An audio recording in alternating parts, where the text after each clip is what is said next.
Bienvenido, bienvenida a Testigos del Miedo. Mi nombre es Elisa, y hace algunos años, mi esposo Josué, nuestro hijo de 6 años y yo vivíamos en una tranquila colonia al sur del Estado de México.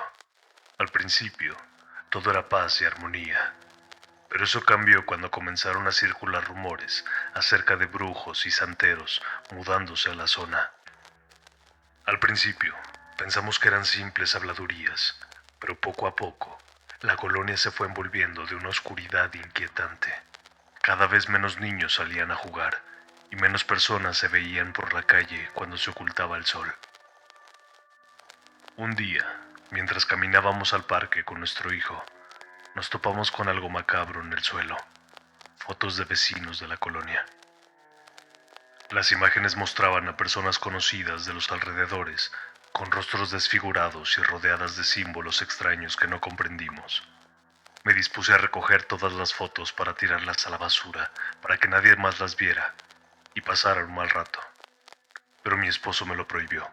Me dijo que no debía tocarlo con mis manos directamente, que solo me dejaría si lo movía con un recogedor o algo así, ya que me comentó que si tocamos algo embrujado, esa misma brujería se pasaría a nosotros. Nunca he creído en esas cosas, pero lo dijo de manera tan seria que no quise darle la contra. En ese momento, la incomodidad comenzó a crecer en nuestro interior, pero quisimos pensar que solo era una broma de mal gusto. Sin embargo, el horror se intensificó con el miedo. En el parque, encontrábamos muñecos ensangrentados y atados con cabellos humanos. A veces, descubríamos pedazos de animales sacrificados, lo que nos llenaba de inquietud y desesperación. Los vecinos también empezaron a tener experiencias extrañas. Escuchaban lamentos y susurros en la noche, y algunas casas amanecían con extraños símbolos pintados en sus paredes. Un día, al regresar a casa, encontramos un paquete en nuestra puerta. Con temor, lo abrimos, y nos estremecimos al ver varias fotografías nuestras, y junto a estas había 3 muñecos similares a los que encontrábamos en el parque. Pero estos tenían un fuerte olor a carne podrida y estaban cubiertos de sangre. El miedo y la angustia se apoderaron de nosotros, quienes estaban detrás de estas perturbadoras amenazas que querían de nosotros. Mi ansiedad y mi miedo aumentaron, por lo que cada noche mis sueños eran invadidos por pesadillas que me despertaban empapada en sudor y con un miedo paralizante. La tensión en la colonia llegó a su punto máximo cuando comenzaron a circular rumores sobre desapariciones inexplicables. Vecinos hablaban de personas que simplemente se esfumaban sin dejar rastro. Nuestra decisión de abandonar la colonia se volvió urgente, pero teníamos miedo de que si lo mencionábamos, solo agravaríamos la situación. Finalmente, una noche, mientras nos preparábamos para dormir, escuchamos ruidos afuera de la casa, como si mucha gente estuviera murmurando. Josué se asomó por la ventana y gritó de horror. Me acerqué inmediatamente a la ventana. Me aterroricé por completo. Vi una multitud de sombras oscuras moviéndose en la oscuridad de la noche, directo hacia nuestra casa. Sin pensarlo 2 veces, bajamos a asegurarnos de que todo se encontraba cerrado correctamente. Luego de eso, nos resguardamos en nuestra habitación. Nuestro hijo empezó a llorar y los murmullos sonaban cada vez más cerca. Toda la noche no pudimos dormir, ya que permanecimos alerta por si algo ocurría. Fue al día siguiente que empezamos a buscar otro lugar para vivir, lejos de esa colonia. Pero lo que más nos aterraba era el hecho de que no sabíamos si algún día podríamos escapar totalmente de esa pesadilla. Desde entonces, nos hemos establecido en un lugar lejos de esa colonia, pero las huellas de aquellos oscuros días aún nos persiguen en nuestros sueños y temores. Nos preguntamos si realmente escapamos o si, de alguna manera, estamos condenados a ser perseguidos por las sombras que dejamos atrás en ese lugar siniestro. Nunca debí jugar a la Ouija con mis amigos. Fue una estupidez, una broma de mal gusto, una invitación al horror. No sé qué fue lo que liberamos esa noche, Pero desde entonces no he podido dormir tranquilo. Me persigue, me acecha, me hace daño. Y lo peor es que nadie me cree. Todo empezó hace una semana, cuando fuimos a la casa abandonada en el cerro, cerca de nuestra ciudad. Era una noche sin luna, de esas que son muy oscuras, y estábamos aburridos y con ganas de divertirnos. Uno de mis amigos llevó una tabla de Ouija que había comprado en una tienda de antigüedades. Dijo que era auténtica, que había pertenecido a un famoso medium que había muerto en extrañas circunstancias. Obviamente nos reímos de él, porque claramente intentaba hacernos una broma, pero aceptamos probarla. Nos sentamos en el suelo de la casa de lo que parecía ser la sala, rodeando la tabla con las velas que habíamos traído. Colocamos nuestros dedos sobre el indicador y empezamos a hacer preguntas. Al principio no pasó nada, pero luego el indicador se movió lentamente hacia la letra S, luego hacia la I, luego hacia la L, y así sucesivamente, hasta formar la palabra Silas. ¿Quién es Silas?, preguntó uno de mis amigos. Nadie supo responder. El indicador se movió hacia el número 6, y luego hacia el 6 otra vez, y otra vez. El número de la bestia, dijo otro amigo. Nos miramos unos a otros con nerviosismo. Algunos se rieron de nervios, otros se pusieron pálidos. ¿Qué quieres de nosotros, Silas?, pregunté yo. El indicador se movió hacia la letra S, luego hacia la A, luego hacia la N, y así sucesivamente, hasta formar la palabra sangre. ¡Basta!, gritó uno de mis amigos. Esto es una tontería. Alguien está moviendo el indicador. No es cierto, protesté yo. Yo no lo estoy moviendo. Ni yo, dijeron los demás. Pues entonces es un espíritu maligno, dijo otro amigo. Hay que terminar la sesión, hay que decir adiós. Pero antes de que pudiéramos hacerlo, el indicador se movió con fuerza hacia el borde de la tabla y se cayó al suelo. Al mismo tiempo, se apagaron todas las velas y se oyó un grito desgarrador que nos heló la sangre. ¡Corran! ¡Salgamos de aquí ya, ya, ya!, grité yo. Nos levantamos como pudimos y salimos corriendo de la casa. Afuera nos esperaba una sorpresa aún peor. Muchos de los árboles del bosque que rodeaban la casa estaban ardiendo en llamas. Era como si el infierno se hubiera desatado. ¿Qué está pasando?, preguntó uno de mis amigos. No lo sé, pero tenemos que irnos ya, respondí yo. Nos subimos al coche y arrancamos a toda velocidad. Mientras nos alejábamos, miré por el retrovisor y vi algo que me hizo temblar. Entre las llamas había una figura oscura y alta que nos miraba fijamente con unos ojos rojos como el fuego. Era Silas. Esa misma noche, después de que regresé a mi casa, empecé a sentir una presencia oscura que me perseguía. Mis noches se tornaron un poco extrañas, y cada vez que caminaba por la calle, notaba la mirada inquietante de los perros. No importaba dónde estuviera, siempre había, al menos, un par de ojos caninos fijos en mí. Mis amigos también comenzaron a experimentar fenómenos extraños, pesadillas, golpes inexplicables y sombras que los acechaban. Todos habíamos desencadenado algo aterrador esa noche. A medida que los días pasaban, la presencia se hizo más fuerte. Los perros que me miraban parecían traer consigo susurros fantasmales. Quedé atrapado en un ciclo de paranoia y miedo, incapaz de escapar de la mirada constante de esos perros. Mis amigos, igual de atormentados, estaban perdiendo la cordura. Finalmente, decidimos buscar ayuda. Una bruja que encontramos en internet nos dijo que habíamos liberado un espíritu maligno y que necesitábamos revertir el proceso. Pero Silas nos persiguió con ferocidad, cada vez más desesperado por vengarse de nosotros. Espero que estés disfrutando de esta escalofriante historia hasta ahora. Pero antes de continuar sumergiéndonos en el mundo del miedo, quiero recordarte algo fundamental. Suscríbete a Testigos del Miedo. Así que, si aún no lo has hecho, despliega tu valentía y apóyanos suscribiéndote al canal. No querrás quedarte fuera de esta pesadilla colectiva. Ahora, sin más demora, volvamos a sumergirnos en la oscuridad y el misterio. Una noche, mientras Silas me acosaba implacablemente, susurros siniestros llenaron mi mente. En medio de la oscuridad, escuché su voz susurrando, fría y lúgubre. Ya quiero llevarte conmigo. Me siento muy solo aquí. Tendré compañía en la eternidad. El escalofrío que recorrió mi cuerpo fue indescriptible. El espíritu no solo buscaba venganza, sino que también anhelaba mi compañía en su prisión sobrenatural. Saber que el ente deseaba arrastrarme al abismo del más allá me llenó de un terror paralizante. Cada noche desde entonces, la voz de Silas se hacía más fuerte, más insistente, como si estuviera tratando de persuadirme para que me uniera a él en su soledad eterna.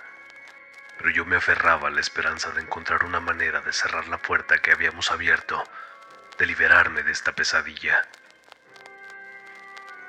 La desesperación y el miedo se convirtieron en mis compañeros constantes mientras luchaba por mi propia supervivencia y la de mis amigos, atrapados en el abrazo implacable del espíritu. Cada día que pasaba, me acercaba un poco más al abismo de la locura, pero también me volvía más decidido a encontrar una solución antes de que Silas cumpliera su amenaza de llevarme consigo a las profundidades del horror. A medida que intentábamos hallar al espíritu de nuevo, la lucha se volvía cada vez más peligrosa. Nuestro mundo se entrelazaba con el mundo de lo desconocido, y la línea entre lo real y lo sobrenatural se desdibujaba.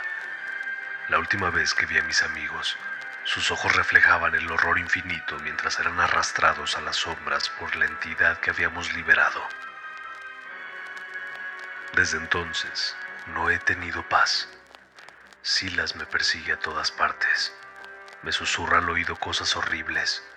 Me hace ver visiones de muerte y dolor. Me ha hecho perder a mis amigos, a mi familia, a mi novia. Todos nos han abandonado. Piensan que estamos locos. Nadie nos cree cuando les contamos lo que pasó esa noche. Ahora estoy solo, caminando por la calle sin rumbo fijo. No tengo a dónde ir, ni a quién recurrir. Solo tengo miedo, mucho miedo. Porque sé que Silas está allí, entre los árboles, esperando el momento de atacar. Lo siento respirar en mi nuca. Lo siento acercarse cada vez más. Y ahora, mientras escribo estas palabras, sé que soy el siguiente en la lista de Silas. Puedo sentir sus ojos en mí, incluso mientras los perros continúan mirándome fijamente. Mi única esperanza es que alguien encuentre esta historia, aprenda de mis errores y evite jugar con fuerzas que no pueden ser controladas. No sé qué quiere de mí, ni cómo librarme de él. Solo sé que no voy a durar mucho más. Pronto será el fin. Pronto seré suyo.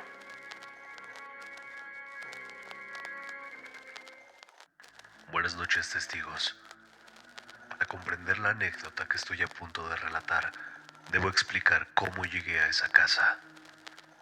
En mi familia materna siempre hemos creído en la brujería, sucesos paranormales y otras cosas relacionadas con lo sobrenatural. Durante los fines de semana solíamos visitar a la familia de mi mamá, donde escuchaba fascinantes historias que despertaron mi interés en estos temas. Unos 2 años después, mi papá le fue infiel a mi mamá, lo que nos obligó a mudarnos debido a amenazas de muerte del esposo del amante de mi padre.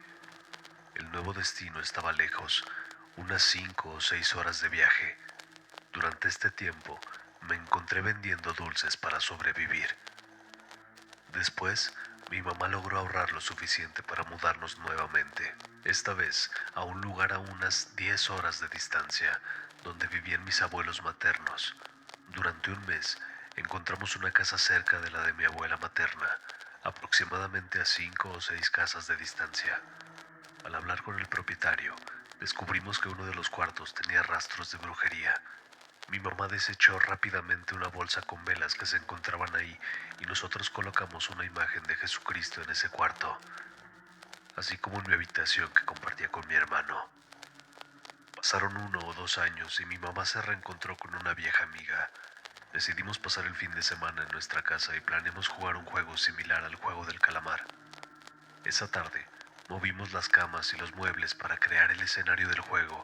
Sin embargo, decidimos bajar el diosito de nuestro cuarto y mientras buscábamos provisiones de la cocina, escuché pasos subiendo. Alguien se coló en la guardia hecha de cobijas de mi hermano. Alarmado, mi hermano me preguntó qué había dicho gritando. Aunque asustado, no dije nada hasta que mi colchón se cayó, pensando que había sido yo quien lo tiró. Sin darle importancia, mi hermano subió y me informó que alguien había estado en la guardia. En ese momento, la luz comenzó a apagarse. Experimenté miedo, escalofríos y la sensación de que algo no estaba bien. Finalmente, le conté a mi hermano lo sucedido y admitió haber escuchado a alguien abajo, pero al subir no vio nada. De repente, le lanzaron un juguete desde una caja que teníamos en el mueble negro, asustándonos aún más. A pesar de burlarnos y tratar de restar importancia, esa noche experimenté parálisis de sueño, marcando el comienzo de una serie de eventos extraños que no han vuelto a ocurrir desde entonces.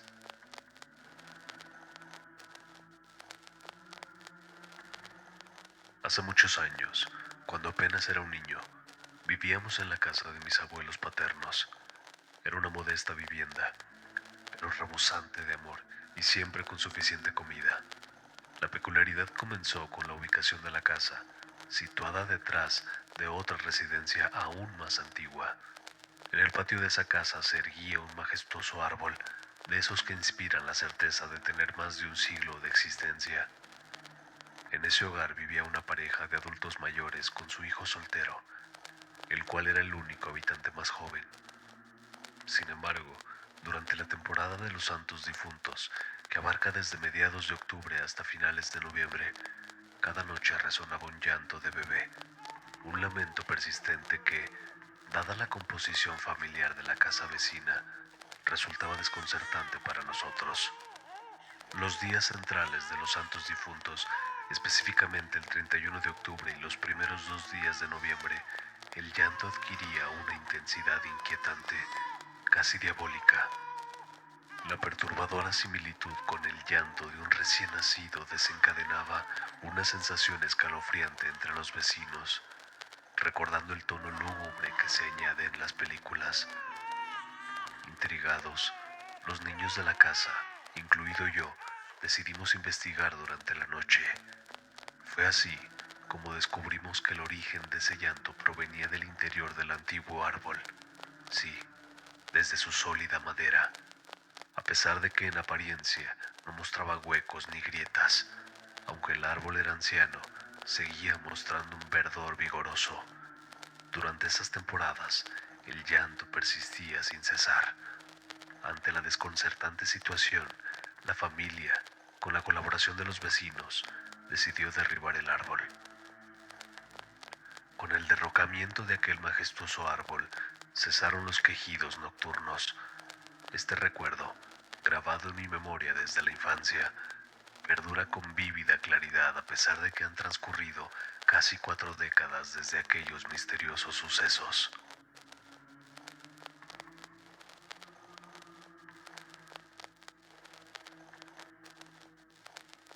Hace 4 años comencé una relación con mi pareja y aún recuerdo la primera noche que pasamos juntos. Nos encontrábamos en una ciudad distinta y, por descuido, olvidamos llevar vasos para beber jugo. El hotel amablemente nos prestó uno. Eran aproximadamente las 3:30 de la mañana cuando, ambos, profundamente dormidos, fuimos bruscamente despertados por lo que parecía ser un hombre ahogándose en la habitación contigua. En medio de la confusión sobre si debíamos acudir a ayudar, me levanté de la cama y toqué la puerta de la habitación de la cual provenían los ruidos. Para nuestra sorpresa, los sonidos cesaron abruptamente. Regresé a nuestra habitación, sumamente extrañado, y traté de conciliar el sueño. ¿Recuerdan el detalle del vaso prestado? Se rompió, sin que nadie lo tocara. No se resbaló ni se cayó de la mesa de noche, simplemente se rompió en pedazos. Aunque no atribuyo ninguno de estos eventos a situaciones paranormales, ambos experimentamos un malestar notable durante el resto de la noche. Al día siguiente, al constatar de que no había nadie más alojado en ese piso, la intriga persistió.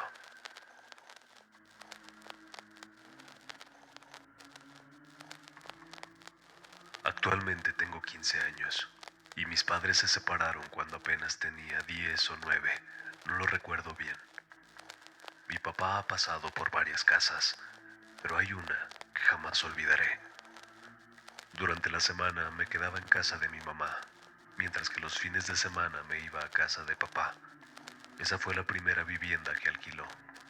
En general, los fines de semana eran tranquilos, sin sucesos extraños, pero recuerdo una noche que se convirtió en la peor de mi vida. Al irme a acostar, cerré los ojos e intenté conciliar el sueño. De repente, escuché el sonido de una taza de cristal siendo batida con una cuchara metálica. Inmediatamente pensé que era mi papá, ya que solía tomar un té digestivo después de cenar, y no había pasado mucho tiempo desde la cena. Le debe de doler la panza, pensé. Sin embargo, el ruido se volvía cada vez más molesto, intermitente, persistente durante unos 20 minutos. Finalmente, no pudiendo soportarlo más, pregunté en voz alta: «Papá, ¿te estás haciendo un té digestivo?». No obtuve respuesta.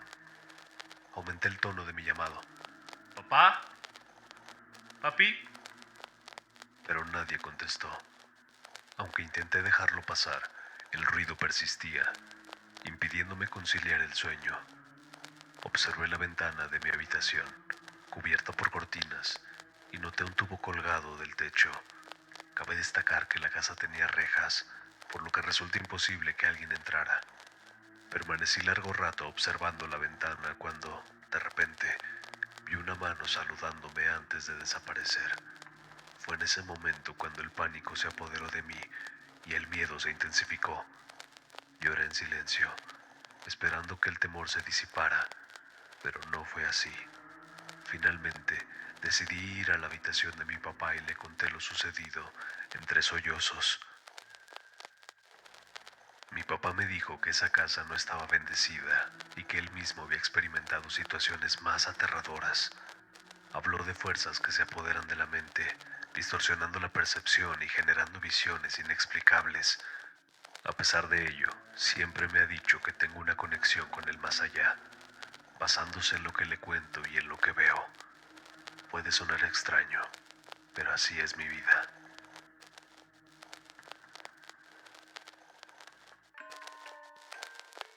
Me cuesta mucho relatar esta historia, pero haré mi mejor esfuerzo porque sé que lo mejor es sacarla de mí. Hace un tiempo, mi esposo y yo nos mudamos a la Ciudad de México. Vivíamos muy cerca del Parque Hundido. Me encantaba ir a ese parque a caminar y a distraerme para dejar de pensar un poco en mis problemas.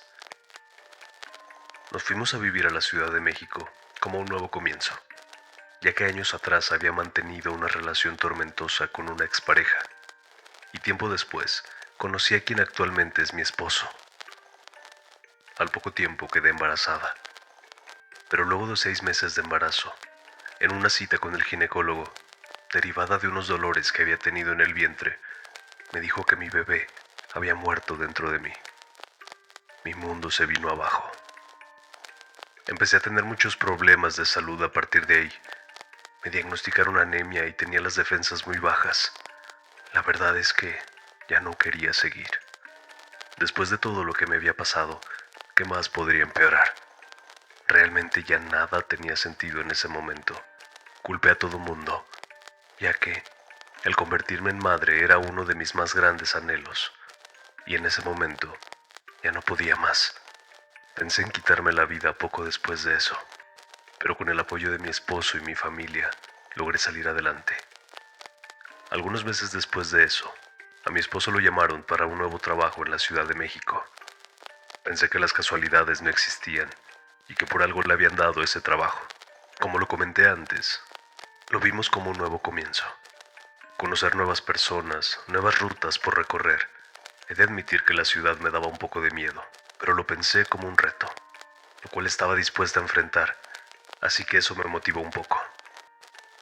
Cuando nos mudamos, no nos fue difícil habituarnos a la colonia, ya que era muy tranquila y, por suerte, mi esposo trabajaba cerca de la misma, por lo que se iba en bicicleta al trabajo. Recuerdo muy bien que 7 meses luego de establecernos en el pequeño departamento, una noticia nos llenó de alegría. De nuevo estaba embarazada. Lloramos mi esposo y yo de la emoción tan grande que fue recibir tal aviso. Y debido a mi experiencia anterior, tomé una postura de cuidarme totalmente. Hacía ejercicio, comía muy bien y tomaba vitaminas regularmente. No quería que hubiera ningún problema esta vez. Mi esposo estaba al pendiente de cualquier dolencia que pudiera llegar a sentir y me hacía sentir protegida y respaldada. Pasaron los meses. Preparamos la habitación del bebé, ya que nos dijeron que era varón. Pasé el 6.º mes de embarazo aterrada y con bastante ansiedad, ya que no sabía si podría sobrellevar otro suceso como en mi anterior embarazo. Iniciando el 7.º mes, empezaron a pasar cosas extrañas en el apartamento. Empecé a tener sueños perturbadores en donde aparecía una niña, como de aproximadamente 8 años, diciéndome que le diera a mi bebé.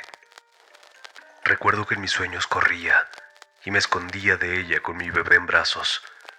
Cada noche despertaba de golpe y empapada en sudor, por lo que empecé a ya no querer dormir. Así que salía por las noches a la entrada del condominio de departamentos donde vivíamos, ya que había jardineras con plantas bonitas que me relajaban un poco, mientras bebía un té que me ayudaba a tranquilizarme. Salía sin despertar a mi esposo, ya que él se despertaba temprano al día siguiente. Como les decía, bajaba a esas jardineras, y en una de esas noches conocí a una vecina de los departamentos. Me comentó que siempre había tenido problemas para dormir, y que por las noches le gustaba bajar a regar sus plantas en las jardineras, esas que tanto me gustaban. Se nos hizo rutina muy rápido. Yo bajaba ya con 2 tazas de té después de tener un sueño horrible, y ella bajaba con una bolsa de abono y su regadera para sentarnos en las jardineras y abonar y echarle agua a las plantas juntas. Nos fuimos conociendo poco a poco. A veces sí llegábamos a durar platicando hasta 2 horas, pero ya cuando me estaba ganando el sueño, regresaba a mi departamento a dormir profundamente. Me platicaba de algunos vecinos del mismo condominio, principalmente de cómo algunos hijos de los mismos vecinos le llegaban a jugar bromas un poco pesadas. Al día siguiente, le platicaba a mi esposo acerca de la vecina, y a él le daba gusto que conociera a más personas y que su plática me distrajera de sus sueños que llegaba a tener. Conforme iba avanzando mi embarazo, los sueños se quedaron cortos y la niña empezó a aparecer en mi departamento. Primero empecé a ver sombras que percibía a través del rabillo del ojo, pero poco a poco dejó de ser sutil y empezó a aparecer frente de mí mientras sacudía un poco la casa o barría, lo único que podía hacer a mis casi 8 meses de embarazo. De inmediato, cerraba los ojos y corría hacia una ventana para ver afuera. Veía el parque hundido un momento, y cuando volteaba de vuelta dentro del departamento, ya no estaba. Pero luego, ya no solo la veía, también la escuchaba. Me decía: yo lo cuidaré por ti. Déjame cargarlo. Siempre he querido un hermanito. Solo así seré libre. Por supuesto que me aterraba, y salía corriendo del departamento. Llamaba a mi esposo y de inmediato pedía permiso en su trabajo para ir a ver qué sucedía. Pero después que mi esposo me calmaba, me ponía a pensar que no entendía cómo mi bebé haría libre el alma de esa pobre niña, por lo que, más que miedo, me daba un poco de tristeza. En mi familia tengo 4 hermanas y 2 hermanos, por lo que siempre había tenido la compañía de alguno de ellos. Nunca había estado sola, y ella debía estarla pasando fatal. Quería saber el motivo por el que aparecía. La verdad es que no había querido contarle a mi vecina nada acerca de mis sueños o las apariciones de la niña. Temía que pensara que estaba loca o algo así. Pero en una de esas noches que bajaba con ella, le platiqué un poco lo que estaba viviendo. Le conté acerca de la niña y se la describí físicamente. Noté una cara de sorpresa inmediata en ella, que de manera rápida pretendió disimular. Me dijo con un poco de desdén que su descripción le recordaba a la hija de unos vecinos problemáticos del mismo condominio, que andaban metidos en asuntos ilegales y que tuvieron que escapar del país luego de que desaparecieran a su hija. Parecía ser que por un ajuste de cuentas, pero que no sabía más. Semanas después, mi esposo y yo nos encontrábamos viendo una película en la televisión. La verdad es que yo me encontraba un poco incómoda. De esas veces que no te acomodas en ninguna posición. Se lo adjudiqué a los achaques del embarazo, ya que estaba en su etapa final. Mi esposo pausó la película para ir a preparar palomitas. Yo me quedé en el sillón sentada viendo mi celular. Tardó un poco más de lo esperado, por lo que tomé el control de la televisión y la apagué por un momento.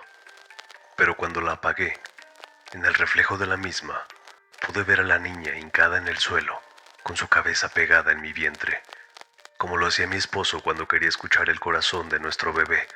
Di un grito desesperado. No podía seguir ahí ni un minuto más.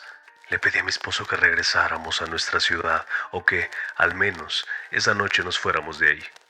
Me dijo que solo era mi estrés y que él estaría ahí para mí, siendo que no era tan fácil regresar, ya que la situación no era tan buena económicamente como para dejar su trabajo así sin más.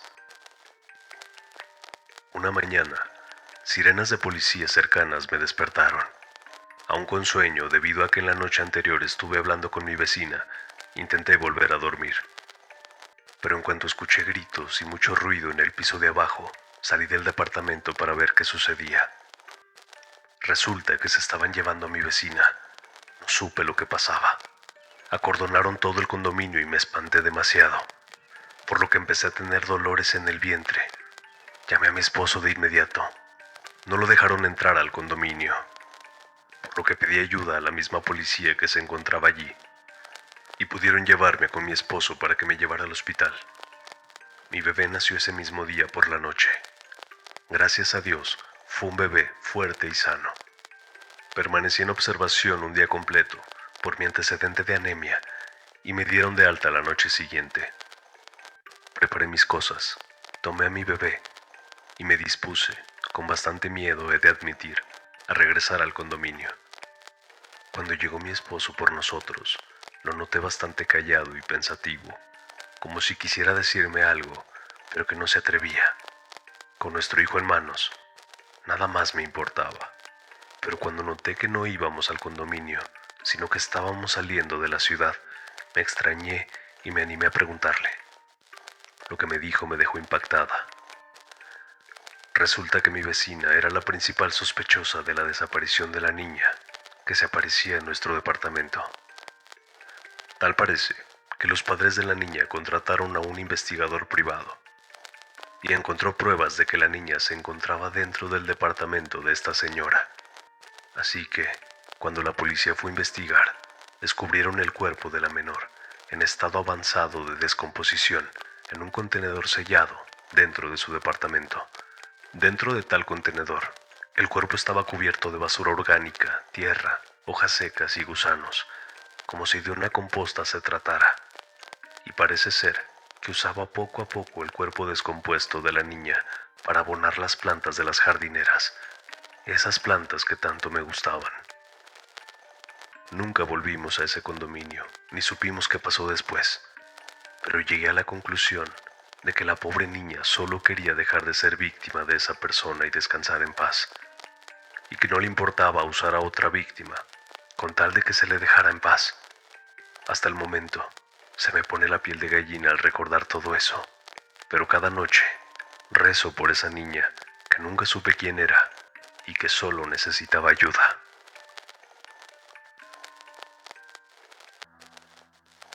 Hola testigos, soy de un pueblito al sur de Veracruz, un lugar donde las historias de lo paranormal eran tan comunes como los piquetes de zancudo en las noches calurosas. Cuando era niño, La gente solía reunirse en las esquinas para compartir relatos de miedo y de misterio. Uno de los cuentos que más se repetía era el de una mujer vestida de rojo, una figura que se dejaba ver en los campos. Los relatos hablaban de su aparición sobrenatural, siempre flotando en el aire, como si estuviera suspendida entre dos mundos. Algunos decían que la figura estaba envuelta en llamas, pero que no se quemaba, como si el fuego no le causara ningún daño. Aquella imagen se había grabado en mi mente desde que era un niño curioso y asustadizo. Recuerdo una noche en particular, cuando el aire estaba cargado de humedad y un viento suave susurraba entre los árboles. Me encontraba en la casa de mi abuela, escuchando atentamente las historias que los adultos compartían alrededor de la fogata. Entre risas nerviosas y suspiros de asombro, la historia de la mujer de rojo se hizo presente en la conversación. La vi una vez, dijo mi tío Juan. Su voz temblaba ligeramente. Estaba trabajando en el campo, cuando de repente la vi. Flotaba en medio de las llamas, pero su rostro no mostraba ningún rastro de dolor. Era como si estuviera en paz, a pesar de todo. Sus palabras me inquietaron, y la verdad, sí me asusté. Esa noche, mientras me acostaba en la vieja cama de mi abuela, las imágenes de la mujer de rojo danzaban en mi mente. Cerré los ojos con fuerza, intentando ahuyentar mis temores, pero no podía apartarla de mis pensamientos. Los días pasaron y la historia de la mujer de rojo siguió resonando en mi cabeza. Me obsesioné con ella, investigando cada detalle que pude encontrar. Le pregunté a los vecinos más ancianos, escuché los testimonios de quienes afirmaban haberla visto y recorrí los campos buscando alguna señal de su presencia. Un día, mientras caminaba en un sendero solitario, rodeado de vegetación exuberante, sentí una extraña energía en el aire. El silencio era abrumador y solo se escuchaba el crujido de mis zapatos sobre las hojas secas. Entonces, vi un destello rojo en la distancia. Mi corazón comenzó a palpitar desbocado mientras me acercaba cautelosamente. Una figura emergió lentamente de entre los árboles, flotando en el aire como lo habían descrito. Vestida completamente de rojo, su forma etérea parecía iluminarse con una luz sobrenatural. Mis piernas temblaron mientras me acercaba, incapaz de apartar la mirada de aquel ser enigmático. Los segundos parecieron eternos mientras nos observábamos en silencio. No había miedo en sus ojos, solo una calma profunda y una tristeza insondable. La mujer de rojo extendió su mano hacia mí, como si me invitara a seguirla hacia lo desconocido. Incapaz de resistir a su llamado, extendí mi mano temblorosa para tomar la suya. En el instante en que nuestras manos se tocaron, una oleada de calor abrasador recorrió mi cuerpo. Grité de dolor mientras el fuego me consumía, pero al mismo tiempo sentí una extraña sensación de paz. Mis gritos se fundieron con los del viento y la figura de la mujer de rojo se desvaneció lentamente ante mis ojos. Desperté en mi cama, empapado en sudor y con el corazón galopando en mi pecho. Me di cuenta de que solo había sido un sueño, o al menos eso quise creer. Pero el calor persistía en mi piel, y una marca, sin forma quiero pensar, había quedado grabada en mi palma. Desde aquel día, el recuerdo de la mujer de rojo me persigue. Sigo sin saber qué era ella, ni qué significaba su aparición en mi vida, pero una cosa es segura. Aquella experiencia me cambió para siempre. A veces, en las noches más oscuras, aún puedo sentir el calor de su toque en mi mano y la inquietante presencia de la mujer de rojo que se quedó atrapada en mis recuerdos. Hace tiempo, en la vasta selva de Misiones, experimenté una noche que aún me persigue en pesadillas. Mi nombre es Luis, y lo que viví en aquella oscura selva me dejó marcado de por vida. Era una noche sin luna, y la densa vegetación parecía devorar la poca luz que se aventuraba a penetrar en la selva. Acompañado por mi fiel machete, me aventuré en una cacería nocturna que saciaría mi hambre. Mientras avanzaba entre la maleza, un silencio inusual se apoderó del bosque. Los grillos dejaron de cantar y el susurro de las hojas cesó. Entonces, en la distancia, vi una luz titilante. Me acerqué con cautela y descubrí una choza abandonada. Una lámpara de aceite iluminaba la entrada. La curiosidad me impulsó a entrar. El interior era macabro. Calaveras humanas adornaban las paredes y extraños símbolos estaban trazados en el suelo con sangre fresca. Sentí una presencia maligna que se cernía sobre mí. Fue entonces cuando vi a la criatura.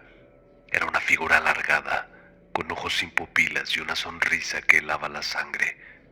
Me quedé paralizado mientras observaba cómo se aproximaba lentamente. Su risa, un susurro inhumano, me llenó de terror. Intenté huir, pero mis piernas no respondían. La criatura estaba frente a mí, y sus manos huesudas acariciaron mi rostro. Sentí una agonía indescriptible, como si mi alma se desgarrara. Desperté al amanecer, sudando y temblando en el suelo de la choza. Todo había desaparecido, excepto el recuerdo de la experiencia. A menudo aún oigo la risa de la criatura en mis pesadillas, recordándome la oscuridad que acecha en lo más profundo de la selva. Desde entonces, he evitado adentrarme en la selva por la noche. La historia que les comparto es una advertencia. En la selva de Misiones existen terrores que la mente humana no puede comprender y es mejor no desafiarlos. Mi historia comienza en un pequeño pueblo costero, un lugar donde la bruma y la marea alta eran tan comunes como el aire que respiramos.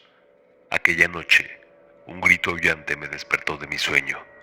Al asomarme por la ventana, vi a una figura encapuchada en la playa, realizando un macabro ritual frente al mar.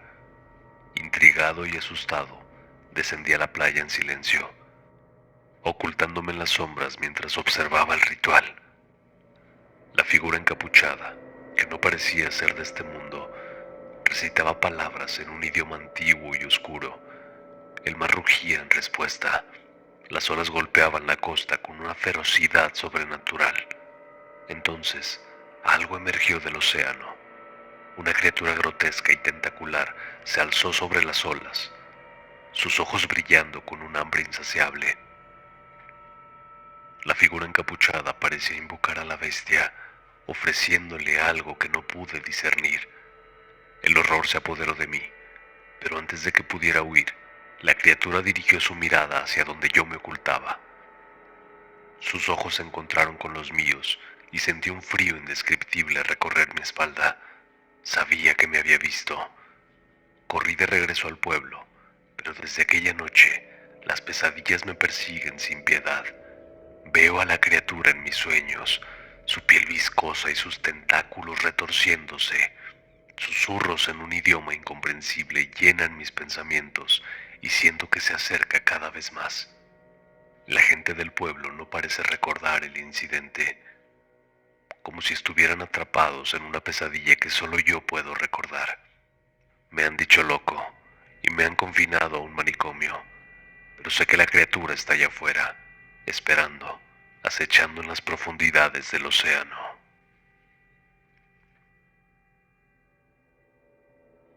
Debo confesarlo, nunca he sido una persona particularmente valiente. He pasado la mayor parte de mi vida en la oscuridad y la soledad, cuidando de mi madre enferma y marginada del mundo exterior. Pero todo cambió cuando recibí una invitación que cambiaría mi vida para siempre.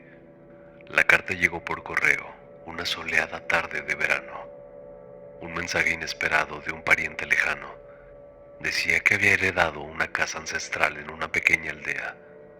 Me intrigó la idea de escapar de la opresión de cuidar a mi madre y acepté la invitación sin dudarlo. Al llegar ahí, quedé impresionada por su belleza siniestra. La mansión se alzaba majestuosa, pero las sombras que se cernían sobre ella la hacían parecer una prisión de pesadilla. Desde el primer momento sentí una extraña presencia en sus pasillos, una sensación de que la casa estaba viva de alguna manera. Fui recibida en la casa por un grupo de personas con intereses en lo paranormal. El doctor Alfaro, un investigador de lo sobrenatural, había invitado a varias personas con experiencias inexplicables para estudiar los fenómenos que se rumoraba ocurrían en esa casa. La casa, sin embargo, parecía tener voluntad propia. Puertas que se abrían y cerraban solas, ruidos en las noches y sombras que se echaban en los rincones oscuros. La atmósfera de ahí se volvía cada vez más opresiva y los otros invitados comenzaron a mostrar signos de inquietud y paranoia. Una noche, mientras yacía en mi habitación, sentí una presencia fría junto a mi cama. Una figura oscura se alzó ante mí, con ojos vacíos y una sonrisa inquietante. Grité, pero nadie acudió en mi ayuda. La casa misma parecía complacerse de mi terror. Los días se volvieron interminables y las noches aún más aterradoras.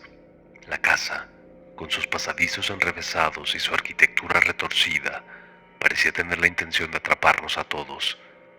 La paranoia y la locura se apoderaron de nosotros y nuestros lazos se deshicieron como hilos de una telaraña. Finalmente, el doctor Alfaro decidió poner fin a la investigación y abandonar la casa, pero esta no nos dejaría ir tan fácilmente. Mientras salíamos, sentí que sus paredes susurraban palabras de despedida, promesas de un retorno inminente. Desde entonces, mi vida se ha convertido en una pesadilla constante. Parece que esa casa me persigue en mis sueños y su presencia siempre está acechando. Nunca me gustó el teatro. Siempre me pareció un lugar aburrido, lleno de gente pretenciosa y obras soporíferas. Pero cuando mi novia me invitó a ver una función en ese teatro, no pude negarme. Ella era fanática de las artes escénicas y había conseguido entradas para la obra más aclamada del momento, Poltergeist, una adaptación moderna de la famosa película de terror. El teatro al que me llevó era un edificio antiguo y decadente, que había sido restaurado varias veces sin perder su aspecto sombrío. Según la leyenda, el lugar había estado embrujado por los fantasmas de los actores y los espectadores que habían muerto allí a lo largo de los años, víctimas de accidentes, incendios, asesinatos o suicidios. Se decía que los espíritus se manifestaban durante las funciones, provocando ruidos extraños, moviendo objetos, apagando las luces o incluso poseyendo a los actores. Yo no creía en esas tonterías, pero tenía que admitir que el ambiente del teatro era inquietante. Las paredes estaban cubiertas de terciopelo rojo, las butacas eran de madera oscura y el escenario estaba iluminado por un gran candelabro que colgaba del techo. El público era escaso y silencioso, como si esperara algo más que una simple obra. La función comenzó y yo traté de mantenerme despierto. La obra era una copia fiel de la película, con algunos cambios para adaptarla al contexto actual. Los actores eran mediocres y los efectos especiales eran ridículos. La trama giraba en torno a una familia que se mudaba a una casa construida sobre un cementerio indígena y que era atacada por los espíritus de los muertos. La escena más famosa era la del niño que era absorbido por el televisor y que luego aparecía en un plano dimensional, comunicándose con su madre a través de la pantalla. Fue entonces cuando ocurrió lo inesperado. En medio de la escena, el televisor se apagó y se encendió solo, mostrando una imagen estática. El niño actor se quedó paralizado, con una expresión de terror en su rostro. La madre actriz se acercó al aparato y gritó: «Hijo, ¿dónde estás?». La voz del niño salió del televisor, pero no era la misma que antes. Era una voz distorsionada, aguda y metálica, que decía: «Mamá, ayúdame, estoy atrapado». El público se quedó en silencio, pensando que se trataba de un efecto especial más, pero yo noté algo extraño en su voz. Era como si estuviera realmente asustado, como si estuviera pidiendo ayuda de verdad. La actriz siguió con su papel y dijo: ¿Qué te han hecho? ¿Quiénes son? La voz del niño respondió: No lo sé, mamá. Son malos, muy malos. Quieren hacerme daño. ¿Qué quieres que haga? ¿Cómo puedo sacarte de ahí? No lo sé, mamá. Solo quiero volver a casa. La actriz se echó a llorar y dijo: Tranquilo, cariño. Voy a sacarte de ahí, te lo prometo. Entonces, el televisor empezó a temblar y a emitir un sonido ensordecedor. El niño gritó: Mamá, me están jalando, me están jalando. Y acto seguido, desapareció dentro del televisor. El público se levantó de sus asientos y empezó a aplaudir, creyendo que se trataba del final de la obra. Pero yo sabía que algo estaba mal. Miré al escenario y vi que la actriz estaba pálida y temblorosa. Ella también sabía que algo estaba mal. Me levanté y corrí hacia el escenario, seguido por mi novia que me preguntaba qué estaba haciendo. Llegué al televisor y lo toqué. Estaba frío y apagado. No había rastro del niño. ¿Dónde está?, pregunté a la actriz. No lo sé, respondió ella con voz débil. No lo sé. Miré alrededor y vi que el resto de los actores estaban igual de confundidos y asustados. Nadie sabía qué había pasado. Nadie sabía dónde estaba el niño. Fue entonces cuando escuché una risa maliciosa que provenía del techo. Levanté la vista y vi el candelabro balancearse de un lado a otro, como si alguien lo empujara. Y luego se soltó y cayó sobre nosotros. No recuerdo nada más.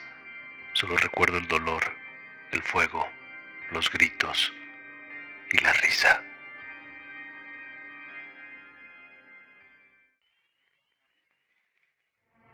Espero que estés disfrutando de esta escalofriante historia hasta ahora.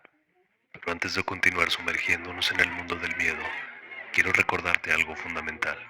Suscríbete a Testigos del Miedo. Así que, si aún no lo has hecho, despliega tu valentía y apóyanos suscribiéndote al canal. No querrás quedarte fuera de esta pesadilla colectiva. Ahora, sin más demora, volvamos a sumergirnos en la historia y el misterio con nuestra siguiente historia. Desde pequeño soñaba con ser actor y subirme al escenario a interpretar personajes fascinantes. Por eso cuando me enteré que el Teatro Municipal estaba buscando extras para una obra de terror, no lo dudé y me presenté al casting. Era una adaptación de la famosa película La Noche de los Muertos Vivientes, que se trata de un grupo de personas que se refugian en una casa rural mientras son asediados por una horda de zombies. Yo hacía de uno de los zombies y tenía que maquillarme y vestirme con ropa desgastada y sucia. No era un papel importante, pero me divertía mucho. El teatro era un edificio antiguo y majestuoso, con una fachada de piedra y unas columnas que le daban un aire clásico. El interior era aún más impresionante, con un gran vestíbulo, unas escaleras de mármol y unos pasillos llenos de cuadros y espejos. El escenario era enorme, con un telón rojo y unos focos que iluminaban la escena. Detrás del escenario había un laberinto de camerinos, almacenes y salas de ensayo. El primer día de ensayo fue normal. Nos presentaron al director, al guionista y al resto del elenco. Nos dieron las indicaciones generales y nos repartieron los guiones. Luego nos dividieron en grupos y nos asignaron los camerinos. Yo compartí el mío con otros 3 zombies. Era un espacio pequeño y oscuro, con un espejo, una mesa y sillas. Después de cambiarnos y maquillarnos, nos dirigimos al escenario. Allí nos esperaba el director, que nos explicó el orden de las escenas y nos dio algunas instrucciones sobre cómo actuar. Nos dijo que teníamos que ser lo más realistas posibles, que teníamos que movernos con torpeza y gruñir como si tuviéramos hambre de carne humana. La primera escena era la del ataque al cementerio. Yo tenía que salir de una tumba y agarrar a una chica rubia que gritaba desesperada. Era una escena sencilla, pero muy efectiva. La hicimos varias veces hasta que el director quedó satisfecho. Entre escena y escena, podía ver que el director lo acompañaba a una niña pequeña, como de 4 años. En ese momento supuse que era su hija, y en ocasiones me llegaba a desesperar porque reía cada vez que me tocaba hacer una escena. La verdad sentía que no podía decir mucho, porque era de mis primeros trabajos.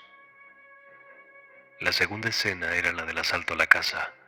Yo tenía que entrar por una ventana rota y enfrentarme a un hombre armado con una escopeta. Era una escena más complicada, porque había que coordinar los movimientos y los disparos. Lo hicimos unas cuantas veces hasta que nos salió por fin. Pero al terminar la escena, ahí estaba la risita de nuevo. Sentía que se burlaba de mí por las veces que no me salió. La tercera escena era la del final. Yo tenía que formar parte de la multitud de zombies que rodeaba la casa e intentaba entrar por todas partes. Era una escena caótica, porque había muchos actores y extras en el escenario. Lo hicimos una sola vez, porque el director dijo que estaba bien así. En esa escena había la niña entre la multitud. Entendí que también estaba allí para aparecer como extra y que se viera más grande la multitud. Terminamos el ensayo y nos fuimos a los camerinos a quitarnos el maquillaje y la ropa. Estaba cansado, pero feliz. Me había gustado mucho la experiencia y tenía ganas de repetirla al día siguiente. Al salir del camerino, me encontré con uno de mis compañeros. Era un chico moreno y delgado, que hacía de mi hermano en la obra. Me dijo que si quería ir con él a tomar algo a un bar cercano. Le dije que sí, que me parecía una excelente idea. Salimos del teatro y caminamos por la calle. Era una noche fría y oscura, sin luna ni estrellas. El teatro se veía imponente e inquietante a la luz de las farolas. Mientras caminábamos, el chico me preguntó si me había gustado el ensayo. Le dije que sí, que me había parecido muy divertido y emocionante. ¿Y no te ha dado miedo?, me preguntó. ¿Miedo? ¿De qué?, le respondí. De la historia, de los zombies, el mismo teatro, me dijo. No, sé que solo es una adaptación de una película, le comenté. No, no me refiero a eso. Te digo porque dicen que el teatro está embrujado. ¿Embrujado? ¿Por quién? Dicen que se aparece una niña. Me quedé frío, sin saber qué decir. Él me miró con una expresión seria y me contó la historia. Hace muchos años, cuando el teatro era nuevo, había una niña que vivía en el mismo edificio. Era la hija del dueño, un hombre rico y poderoso que había construido el teatro como un capricho. La niña era una apasionada del teatro. Le encantaba ir a ver las obras que se presentaban. Un día hubo una obra de terror, una de las primeras que se hicieron en ese teatro. La menor quiso verla, pero su padre se lo prohibió. Le dijo que era demasiado pequeña y que la obra era muy violenta y sangrienta. Ella se enfadó y en un arranque de ira se escapó de su habitación. Se coló en el teatro y se escondió entre las butacas. Nadie la vio ni la oyó. La obra empezó y la niña se quedó fascinada. Era una historia de vampiros con mordiscos, estacas y ataúdes. Pero un accidente ocurrió. Un cortocircuito ocasionó un apagón en toda la ciudad por unas 2 horas. La obra se tuvo que suspender y sin razón aparente, las personas comenzaron a salir corriendo del lugar. Unos dicen que sintieron que les arañaban la espalda, otros que se escuchaban voces de personas que no estaban allí. Al notar la falta de luz y la gente corriendo, la niña se quedó petrificada, sin poder moverse ni gritar. La multitud pasó sobre ella. Fue un accidente horrible. El dueño del teatro se enteró de lo ocurrido y corrió a buscar a su hija. Lo que encontró no te gustaría que te lo cuente. Se volvió loco del dolor y la rabia. Mencionan que después de eso el teatro cerró muchos años, pero dicen que el alma de la niña no descansó en paz, que quedó atrapada en el teatro, entre las ruinas y los recuerdos, que cada noche vuelve a ver la obra de terror que le costó la vida, que busca a su padre entre el público, y que a veces se aparece a los actores que trabajan en el teatro, que les hace bromas pesadas o les da sustos, que les deja mensajes en los espejos o en las máquinas de escribir, que les araña o les muerde mientras duermen, que quiere jugar con ellos. Esa fue la historia que me contó el chico mientras caminábamos hacia el bar. No sé si era verdad o era mentira, no sé si era una broma o una advertencia, solo sé que esa noche no pude dormir y que al día siguiente no volví a ese teatro.